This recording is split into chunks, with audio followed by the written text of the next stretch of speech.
ہمارے درمیان جناب محمد احمد صاحب موجود ہیں. آپ سوشل ویلفیئر آفیسر ہیں. میں ان سے ملتمس ہوں کہ وہ آئیں اور آج کے پروگرام کے حوالے سے مختصراً اپنے خیالات کا اظہار فرمائیں. جناب محمد احمد صاحب.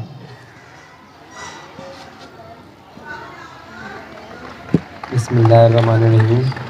ہاں جی، اسموک کے حوالے سے حکیم لطف اللہ صاحب، ڈاکٹر شاہد مرتضیٰ چشتی صاحب اور غلام رسول صاحب نے آپ کو کافی بتایا کہ اسموک کس طرح پیدا ہوتا ہے اور اس کو خاتمے کے لیے ہمیں کیا کرنا چاہیے. درخت لگانے چاہیے. آلودگی جو ہمارے ماحول میں پیدا ہوتی ہے اس کی روک تھام کے لیے جیسے بتایا مقررین کے درخت بہت ضروری ہیں. تو ہم آپ سے امید کرتے ہیں کہ آپ بڑے ہو کے ڈاکٹر انجینئر بنیں گے، پبلک سرونٹ بنیں گے تو آپ نے ملک کی باغ دور سنبھالنی ہے.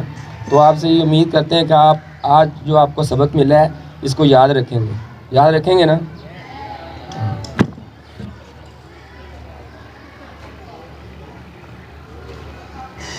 ہمارے درمیان ڈپٹی ڈائریکٹر سوشل ویلفیئر پاک وطن جناب محترم ارشاد محسن صاحب موجود ہیں ہمارے درمیان. میں ان سے ملتمس ہوں کہ وہ تشریف لائیں اور آج کے سیشن کے حوالے سے اپنی آبزرویشن بیان فرمائیں. جناب ارشاد محسن صاحب. السلام علیکم. گڈ مارننگ بچوں. کیسے ہیں آپ سب؟ ٹھیک ہیں؟ سیشن جو جب بھی کنڈکٹ کرواتے ہیں غلام مرتضیٰ چشتی صاحب، حکیم صاحب، تو ہمارے بولنے کے لیے کچھ چھوڑتے نہیں ہیں. یہ اتنا مفصل بیان کرتے ہیں. باقی درختوں کی اہمیت کے حوالے سے اگر ہم بات کریں تو نہ صرف اسموک بلکہ آپ کو پتہ ہے آکسیجن، جب ہم سانس لیتے ہیں تو ہم آکسیجن ابزارو کرتے ہیں. تو آکسیجن ہمیں درخت پرووائڈ کرتے ہیں. اور دوسرا درختوں کا جو فائدہ ہے، جب طوفان یا سیلاب یا اس طرح کے جب قدرتی آفات ہوتے ہیں تو درخت طوفان کی ہوا کی رفتار کو بھی کم کرتے ہیں. یہ ایک بیریئر کا رول پلے کرتے ہیں. اور تیسرا، درخت آپ کی ایکولوجی، آپ کی جو آکسیجن کا لیول ہے ہمارے ایکولوجی، ہمارے انوائرمنٹ میں 21% ہے. تو اس کو مینٹین رکھتے ہیں. کاربن ڈائی آکسائڈ جو کہ ایک نقصان دہ گیس ہے اس کو ایبزارب کرتے ہیں اور آکسیجن ہمیں پرووائڈ کرتے ہیں. تو یہ فلٹر کا کام بھی کرتے ہیں. اور جب آپ کی ایکولوجی ٹھیک ہوگی، درخت جو ہے وہ آپ کی ایکولوجی ٹھیک رکھتے ہیں، تو پھر آپ کی جو بارشیں ہیں، جو آپ کی موسمی تبدیلیاں ہیں وہ بھی نہیں ہوتی.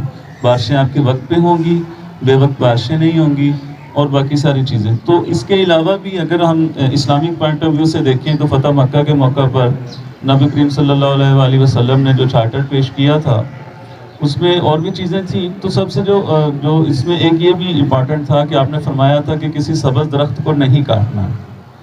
کہیں پہ بھی غزوہ کے دوران جب فتح کرتے تھے، جب کسی جگہ پہ حملہ کرتے تھے یا اپنا دفاع کرتے تھے، تو اس میں جو چارٹر تھا کہ بچوں کو نہیں مارنا، عورتوں کو نہیں مارنا، بزرگوں کو نہیں مارنا، اگر کوئی ہتھیار پھینک دے تو اس کو اپنی پناہ میں لینا ہے.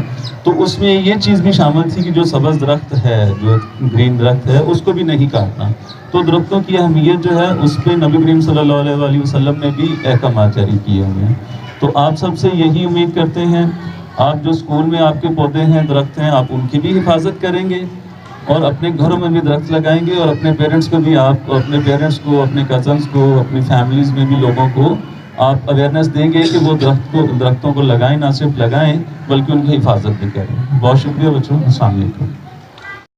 جی ویورز، اگر آپ نے ابھی تک ہمارا چینل سبسکرائب نہیں کیا تو سبسکرائب کیجیے اور ساتھ میں دیے گئے گھنٹی کے بٹن کو ضرور دبائیے تاکہ اپڈیٹس آپ کو باقاعدگی سے ملتی رہیں.